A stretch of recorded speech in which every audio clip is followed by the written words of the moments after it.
So in this video, we're going to be looking at multiplying and dividing positive and negative numbers.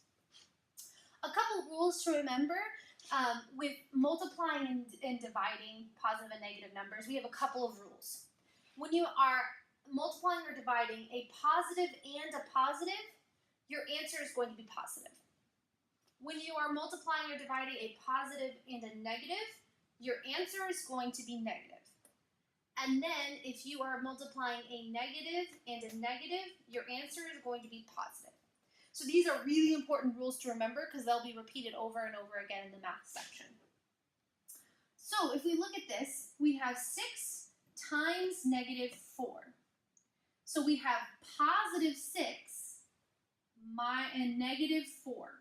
So we have a positive and a negative. So if I look up at my rules again, I have a positive and a negative will give me a negative answer. So I know no matter what, my answer has got to be negative. So then I can ignore the symbols and I can just look at the numbers. We have 6 times 4. And it's as simple as that. 6 times 4 will give us 24. So I know my answer is negative 24. I like to go ahead and put my symbol in at the beginning because then I know I'm not going to forget about it and I don't have to worry about it if I do it in the beginning.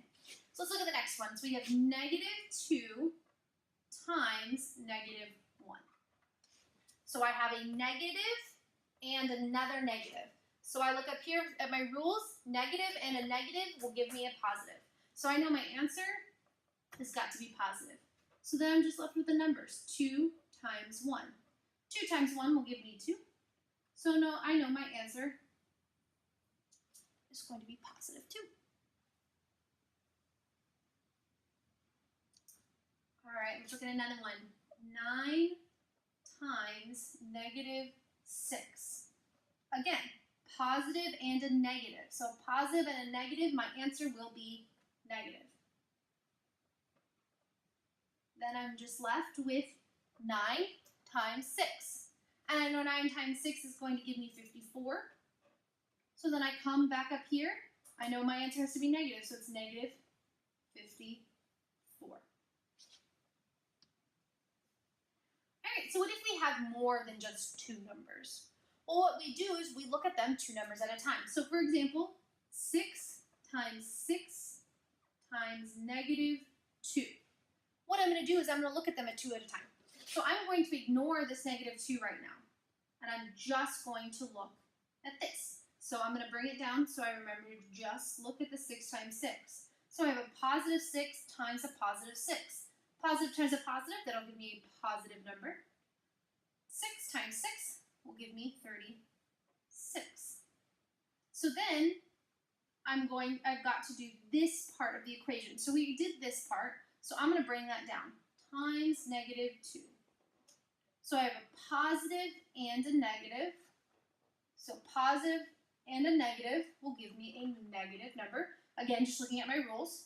And then I have 36 times 2. And so this one's a little bit of a bigger number, so I'm going to go ahead and work it out. So 6 times 2 is 12. Carry the 1. 3 times 2 is 6 plus 1 will give me 7. So 36 times 2 will give me 72. I already have my negative right there, so we have a negative 72. All right, so that's it for the multiplying. So what if we have division? The same rules will apply. So we're still going to use these same rules for division. So if we had negative 24 divided by positive 4. So we have a negative and a positive. So a negative and a positive will give me a negative. So then I have 24 divided by 4. I just converted it like this because it's easier to understand, especially when we get bigger numbers. 4 goes into 24 6 times. So right there, my answer is 6. And we have that negative 6. All right, so we have negative 8 divided by negative 2. So I have a negative and another negative. So a negative and a negative will give me a positive. So I know no matter what, my answer has to be positive because we're, again, thinking of those rules. So then now all I have to worry about is 8 divided by 2.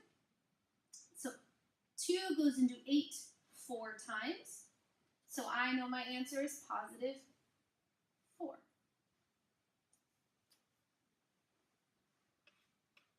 All right, let's do one more like that.